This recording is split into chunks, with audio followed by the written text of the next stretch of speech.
সুপ্রিয় শিক্ষার্থীবৃন্দ, আশা করি তোমরা সবাই ভালো আছো, বাড়িতে আছো, স্বাস্থ্যবিধি মেনে চলছো, বাড়ির সকলকে নিয়ে আনন্দে দিন কাটাচ্ছ।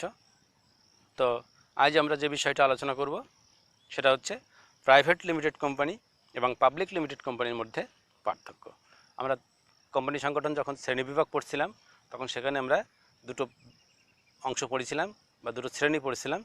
একটা হচ্ছে প্রাইভেট লিমিটেড কোম্পানি, একটা হচ্ছে পাবলিক লিমিটেড কোম্পানি। এই প্রাইভেট লিমিটেড কোম্পানি এবং পাবলিক লিমিটেড কোম্পানির মধ্যে আমাদের চোখে বেশ কিছু পার্থক্য ধরা পড়ে। বিভিন্ন সময়ে বেশ কিছু পার্থক্য আমরা দেখতে পাই, যে পার্থক্যগুলো আমরা আজকে পয়েন্ট আকারে আলোচনা করব। তো প্রাইভেট লিমিটেড কোম্পানি এবং পাবলিক লিমিটেড কোম্পানি উভয়ই আইনসৃষ্ট, কৃত্রিম ব্যক্তিসত্তার অধিকারী, সীমিত দায় বিশিষ্ট ব্যবসায়ী সংগঠন। বিভিন্ন ক্ষেত্রে উভয়ের মধ্যে বেশ কিছু পার্থক্য লক্ষ্য করা যায়, যেগুলো আজ আমাদের আলোচ্য বিষয়। তাহলে প্রাইভেট লিমিটেড কোম্পানি এবং পাবলিক লিমিটেড কোম্পানি উভয়ই আইনসৃষ্ট প্রতিষ্ঠান, কৃত্রিম ব্যক্তিসত্তার অধিকারী, সীমিত দায় বিশিষ্ট। তারপরও এদের মধ্যে বেশ কিছু পার্থক্য বিভিন্ন সময় আমরা লক্ষ্য করি, যে পার্থক্যগুলো আমরা এখন পয়েন্ট আকারে আলোচনা করব। তো আমাদের প্রথম পয়েন্ট গঠন। গঠন গঠ দন্তান্ন গঠন। তো প্রাইভেট লিমিটেড কোম্পানির ক্ষেত্রে গঠন তুলনামূলক কম আনুষ্ঠানিকতা সম্পন্ন, অর্থাৎ প্রাইভেট লিমিটেড কোম্পানি গঠন করার সময় আনুষ্ঠানিকতা কম পালন করতে হয়, তুলনামূলকভাবে কম পালন করতে হয়। কিন্তু পাবলিক লিমিটেড কোম্পানি গঠন করতে গেলে তুলনামূলকভাবে জটিল প্রক্রিয়া বা কঠিন প্রক্রিয়া সম্পন্ন করতে হয়। অর্থাৎ আমরা এইভাবে সহজ করে বলতে পারি, প্রাইভেট লিমিটেড কোম্পানির গঠন সহজ, কিন্তু পাবলিক লিমিটেড কোম্পানির গঠন জটিল। পরবর্তী পয়েন্ট 2, সদস্য সংখ্যা।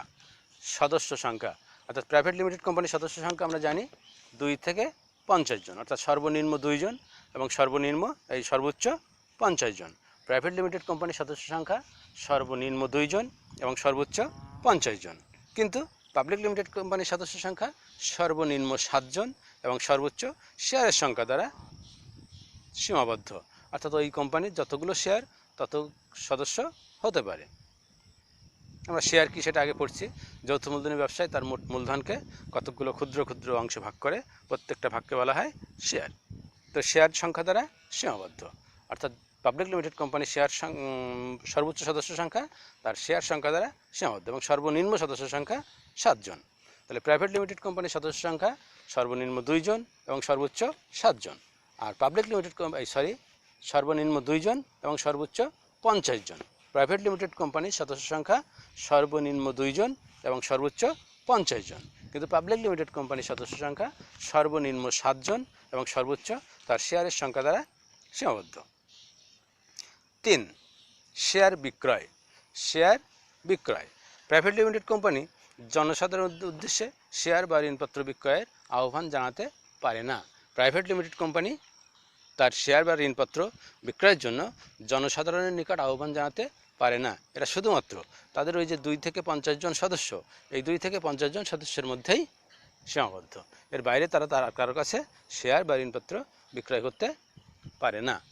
কিন্তু পাবলিক লিমিটেড কোম্পানি জনসাধারণের উদ্দেশ্যে শেয়ার বা ঋণপত্র বিক্রয়ের বিজ্ঞাপন দিতে পারে, আহ্বান জানাতে পারে।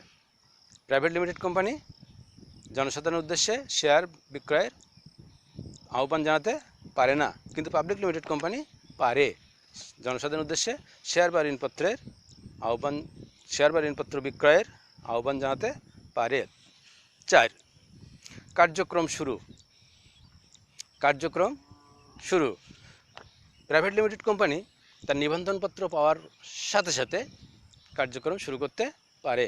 প্রাইভেট লিমিটেড কোম্পানি নিবন্ধনপত্র পাওয়ার সাথে সাথে বা পরপরই তারা ব্যবসার কার্যক্রম শুরু করতে পারে, কিন্তু পাবলিক লিমিটেড কোম্পানি নিবন্ধনপত্র পাওয়ার পরেও কাজ শুরু করতে পারে না। সেক্ষেত্রে তাদেরকে কার্যারম্ভের অনুমতিপত্র সংগ্রহ করতে হয়। কার্যারম্ভের অর্থাৎ কাজ শুরু করার জন্য একটা বিশেষ অনুমতি নেওয়ার প্রয়োজন হয়। নিবন্ধনপত্র পাওয়ার পরেও অর্থাৎ নিবন্ধন করার পরেও তারা কিন্তু কাজ শুরু করতে পারছে না। তাদেরকে কি করতে হচ্ছে? আবার কার্যারম্ভের অনুমতিপত্র সংগ্রহ করতে হচ্ছে, যেটা প্রাইভেট লিমিটেড কোম্পানির ক্ষেত্রে করার প্রয়োজন হয় না। প্রাইভেট লিমিটেড কোম্পানি নিবন্ধনপত্র পাওয়ার পরপরই বা সাথে সাথে কার্যক্রম শুরু করতে পারে, কিন্তু পাবলিক লিমিটেড কোম্পানি কার্যারম্ভের অনুমতিপত্র না নিয়ে কাজ শুরু করতে পারে না। আমাদের পরবর্তী পয়েন্ট শেয়ার হস্তান্তর, শেয়ার হস্তান্তর অর্থাৎ একজনের শেয়ার আরেকজনের কাছে দিয়ে দেওয়া বা বিক্রি করা, যেটা প্রাইভেট লিমিটেড কোম্পানি করতে পারে না। প্রাইভেট লিমিটেড কোম্পানির ক্ষেত্রে শেয়ার হস্তান্তরযোগ্য নয়, আমরা আগেই পড়েছি। প্রাইভেট লিমিটেড কোম্পানির ক্ষেত্রে শেয়ার হস্তান্তরযোগ্য নয়, অর্থাৎ একজন ইচ্ছা করলে একজনের কাছে বিক্রি করতে পারে না। কিন্তু পাবলিক লিমিটেড কোম্পানির ক্ষেত্রে এটা হস্তান্তরযোগ্য। যে কেউ যে কোনো সময় ইচ্ছা করলে শেয়ার বাজার থেকে শেয়ার ক্রয় করতে পারে এবং তার প্রয়োজনে সেটা সে বিক্রি করে দিতে পারে। তো কিছু আনুষ্ঠানিকতা আছে, আইনগত আনুষ্ঠানিকতা আছে। এই আনুষ্ঠানিকতা পালনের মাধ্যমে সে যখন খুশি তখন ক্রয় করতে পারছে, আবার বিক্রি করতে পারছে। কিন্তু প্রাইভেট লিমিটেড কোম্পানির ক্ষেত্রে শেয়ার হস্তান্তরযোগ্য নয়। আমাদের পরবর্তী পয়েন্ট 6, মূলধন। মূলধন, যেহেতু প্রাইভেট লিমিটেড কোম্পানির সদস্য সংখ্যা কম, আমরা আগে পড়ছি, যেহেতু প্রাইভেট লিমিটেড কোম্পানির সদস্য সংখ্যা কম, সুতরাং এখানে দেখা যায় যে মূলধনের পরিমাণও কম হওয়াটাই স্বাভাবিক। কিন্তু পাবলিক লিমিটেড কোম্পানির সদস্য সংখ্যা অনেক অধিক, সেক্ষেত্রে মূলধন পরিমাণও অধিক হওয়াই স্বাভাবিক। তো আমরা এভাবে বলতে পারি, প্রাইভেট লিমিটেড কোম্পানির মূলধনের পরিমাণ তুলনামূলকভাবে কম থাকে এবং পাবলিক লিমিটেড কোম্পানির মূলধনের পরিমাণ তুলনামূলকভাবে বেশি থাকে। পরবর্তী পয়েন্ট 7, আয়তন। আয়তন,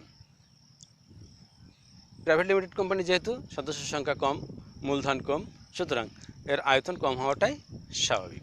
কিন্তু পাবলিক লিমিটেড কোম্পানির মূলধন বেশি, সদস্য সংখ্যা বেশি, কার্যক্রম বেশি, সে কারণে এর আয়তন অবশ্যই বেশি হবে। তো প্রাইভেট লিমিটেড কোম্পানির আয়তন ছোট, পাবলিক লিমিটেড কোম্পানির আয়তন বড়। 8, ন্যূনতম মূলধন। ন্যূনতম মূলধন, প্রাইভেট লিমিটেড কোম্পানির ক্ষেত্রে ন্যূনতম মূলধন সংগ্রহ করা অপরিহার্য নয়, প্রয়োজন নেই। কিন্তু পাবলিক লিমিটেড কোম্পানির ক্ষেত্রে ন্যূনতম মূলধন সংগ্রহ করা আবশ্যক। ন্যূনতম মূলধন বলতে এখানে নিবন্ধকের নিকট থেকে একটা নির্দিষ্ট পরিমাণ মূলধনের পরিমাণ বলে দেওয়া হয়, যে পরিমাণ মূলধন সংগ্রহ না করলে পাবলিক লিমিটেড কোম্পানি তার কার্যক্রম শুরু করতে পারে না। অর্থাৎ ন্যূনতম এত টাকা মূলধন নিয়ে ব্যবসা শুরু করতে হবে। অনুমোদিত মূলধন যেটাই হোক, নিবন্ধিত মূলধন যেটাই হোক, কিন্তু কার্যক্রম শুরু করতে হলে তার একটা নির্দিষ্ট পরিমাণ মূলধন বা ন্যূনতম মূলধন সংগ্রহ করে নিয়েই কার্যক্রম শুরু করতে হয়। তাহলে আমরা সহজে বলতে পারি, প্রাইভেট লিমিটেড কোম্পানির ক্ষেত্রে ন্যূনতম মূলধন সংগ্রহ করা অপরিহার্য নয়, কিন্তু পাবলিক লিমিটেড কোম্পানির ক্ষেত্রে ন্যূনতম মূলধন সংগ্রহ করা অপরিহার্য। পরবর্তী পয়েন্ট 9, পরিচালকের সংখ্যা। পরিচালকের সংখ্যা, প্রাইভেট লিমিটেড কোম্পানির ক্ষেত্রে পরিচালকের সংখ্যা সর্বনিম্ন 2 জন, অর্থাৎ 2 জন পরিচালক হলেই প্রাইভেট লিমিটেড কোম্পানি পরিচালনা করা সম্ভব। কিন্তু পাবলিক লিমিটেড কোম্পানির ক্ষেত্রে সর্বনিম্ন পরিচালনা পরিষদের সর্বনিম্ন সদস্য সংখ্যা হবে 3 জন। প্রাইভেট লিমিটেড কোম্পানির ক্ষেত্রে সর্বনিম্ন 2 জন এবং পাবলিক লিমিটেড কোম্পানির ক্ষেত্রে সর্বনিম্ন 3 জন। প্রাইভেট লিমিটেড কোম্পানির ক্ষেত্রে পরিচালকের সংখ্যা হবে সর্বনিম্ন 2 জন, আর পাবলিক লিমিটেড কোম্পানির ক্ষেত্রে পরিচালকের সংখ্যা হবে সর্বনিম্ন 3 জন। আমাদের পরবর্তী পয়েন্ট, পরিচালক পরিষদ গঠন। পরিচালক পরিষদ গঠন, প্রতি বছর পরিচালক পরিষদ গঠনের প্রয়োজন পড়ে না প্রাইভেট লিমিটেড কোম্পানির ক্ষেত্রে। প্রাইভেট লিমিটেড কোম্পানির ক্ষেত্রে প্রতি বছর পরিচালক পরিষদ গঠনের প্রয়োজন পড়ে না। কিন্তু পাবলিক লিমিটেড কোম্পানির ক্ষেত্রে কী হয়, আইন অনুযায়ী প্রতি বছরই অবসর গ্রহণকারী পরিচালকদের স্থলে নতুন পরিচালক নির্বাচন এবং পরিষদ পুনর্গঠন করা আবশ্যক। কি বললাম, প্রতি বছর অবসর গ্রহণকারী পরিচালকদের স্থলে নতুন পরিচালক নির্বাচন এবং পরিচালক পরিষদ পুনর্গঠন আবশ্যক। অর্থাৎ আইন অনুযায়ী এখানে কী হয়, প্রতি বছর কয়েকজন পরিচালক অবসর গ্রহণ করেন। তাহলে যে কয়েকজন পরিচালক অবসর গ্রহণ করছেন, ওই কয়েকজন নতুন পরিচালক নির্বাচন করতে হবে, এবং যেহেতু নতুন পরিচালক নির্বাচন করা হচ্ছে আর কিছু পুরনো পরিচালক থেকে যাচ্ছে, তাহলে তাদের সাথে একটা সমন্বয় করার প্রয়োজন, যেটাকে আমরা বলছি পুনর্গঠন। আগে গঠন করা ছিল, এখন কিছু পরিবর্তন হচ্ছে, নতুন কিছু যোগ হচ্ছে, নতুন পুরনো কয়েকজন বাদ যাচ্ছে, এটা মিলে হচ্ছে পুনর্গঠন। তাহলে প্রতি বছরই অবসর গ্রহণকারী পরিচালকদের স্থলে নতুন পরিচালক নির্বাচন এবং পরিচালক পরিষদ পুনর্গঠন করা আবশ্যক পাবলিক লিমিটেড কোম্পানির ক্ষেত্রে। কিন্তু প্রাইভেট লিমিটেড কোম্পানির ক্ষেত্রে পরিচালক পরিষদ প্রতি বছর গঠন না করলেও চলে।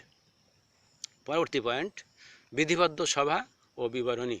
বিধিবদ্ধ সভা ও বিবরণী, প্রাইভেট লিমিটেড কোম্পানির ক্ষেত্রে বিধিবদ্ধ সভা ও বিধিবদ্ধ বিবরণী তৈরি করা আবশ্যক নয়।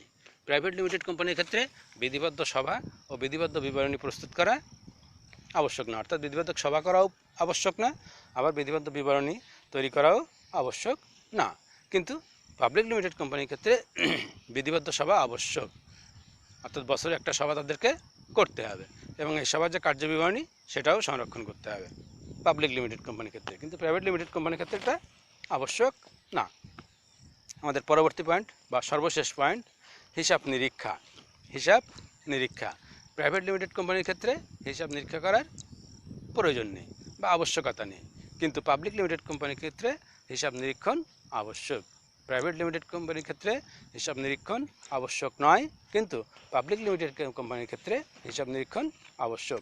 পরিশেষে আমরা বলতে পারি প্রাইভেট লিমিটেড কোম্পানি আকারে ছোট হওয়ায় বেশ কিছু আইনগত সুবিধা ভোগ করে। প্রাইভেট লিমিটেড কোম্পানি আকারে সুবিধা হওয়ায় বেশ কিছু আইনগত সুবিধা ভোগ করে। অন্যদিকে পাবলিক লিমিটেড কোম্পানি আইনের কড়াকড়ির কারণে অধিক জনসমর্থন পেয়ে থাকে। প্রাইভেট লিমিটেড কোম্পানি আকারে ছোট হয়, বেশ কিছু আইনগত সুবিধা ভোগ করে, আর পাবলিক লিমিটেড কোম্পানির ক্ষেত্রে আইনের কড়াকড়ির কারণে অধিক জনআস্থা অর্জন করে থাকে, যে কারণে আমাদের সমাজে এই প্রতিযোগিতামূলক বিশ্বে বা প্রতিযোগিতামূলক ব্যবসায়ী জগতে যৌথ মূলধনী ব্যবসায় এখনও টিকে আছে এবং সুনামের সাথে টিকে আছে। সেটা আমরা প্রাইভেট লিমিটেড কোম্পানি বলি বা পাবলিক লিমিটেড কোম্পানি বলি, দুটোই। যৌথ মূলধনী ব্যবসায় বলতে আমরা যে দুটোকে বুঝে থাকি, প্রাইভেট লিমিটেড কোম্পানি এবং পাবলিক লিমিটেড কোম্পানি, তারা উভয়ই এখনও সুনামের সাথে আমাদের এই বর্তমান প্রতিযোগিতামূলক ব্যবসায়ী জগতে টিকে আছে। তো শিক্ষার্থীরা সবাই ভালো থাকো, সুস্থ থাকো, স্বাস্থ্যবিধি মেনে চলো। সবাইকে ধন্যবাদ।